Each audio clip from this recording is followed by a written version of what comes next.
Welcome. My name is Christoph Marcin. I'm a dermatologist in Stockholm, Sweden. I'd like to share with you some examples of how I assess and treat patients in my clinic to maximize the treatment outcome.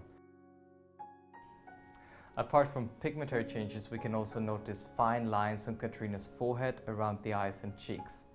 We can also see that the quality of her skin elasticity is reduced. In conclusion, this makes Katrina a great candidate for the Refresh category.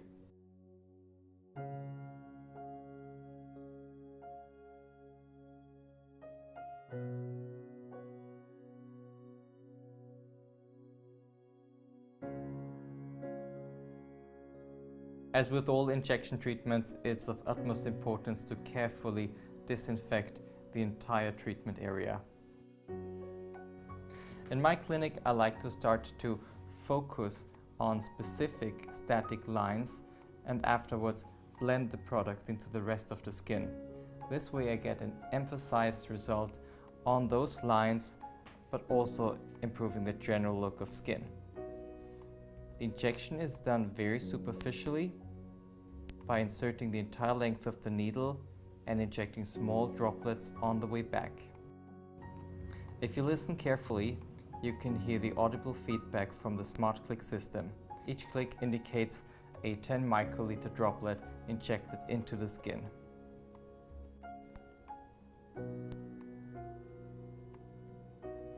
I continue in this manner all the way along the cheek, radially in the same direction as the fine lines, spacing the injections about 1 to 2 centimeters apart.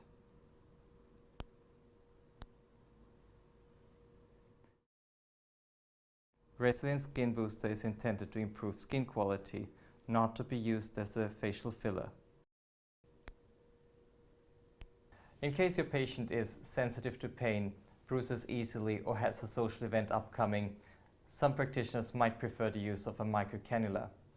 I prefer microcannula especially around the mouth and around the eyes, where there are a lot of fine vessels. Studies have shown that the results of Restylane Skin Boosters are equal regardless of if you prefer to use sharp needle or microcannula. I start by piercing through the skin with a needle slightly larger than the gauge of your microcannula. Simply insert the cannula through the skin, turn it around immediately. You should see the contour of the cannula but not its color. I carefully forward the cannula and inject small droplets of product on my way out. If you prefer an anti-grad technique, that works just as fine. And of course, also with cannula, you have the option of using the smart click system as an audible feedback of your injection speed and quantity, delivering a 10 microliter droplet with each click. Try not to overfill the upper lip. Again, Restylane Skin Booster is intended to improve skin quality. It should not be used as a facial filler. As a last step, we inject Restylane Skin Boosters onto Katrina's forehead. For this area, due to thin tissue coverage, I choose Restylane Skin Boosters Vital Light. When treating the forehead, be careful not to inject intravascularly. Simply inject small droplets intradermally all along the forehead. Make sure to only insert the tip of the needle to avoid injection of the plane where the vessels are.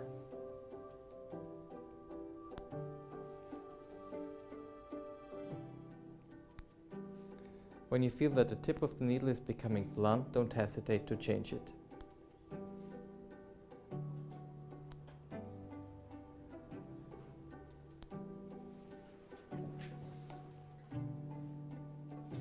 Space your injections about 1 centimeter from each other. Altogether, I've injected 1 ml of Restylane Skin Booster Vital on each cheek, chin, upper lip, half of Katrina's face, as well as half an ml of Restylane Skin Booster Vital Light on the forehead, combining sharp needle and cannula technique. It's important to inform the patient that the final result will first be visible a couple of months after the completion of the treatment regimen. In other words, the results build up gradually.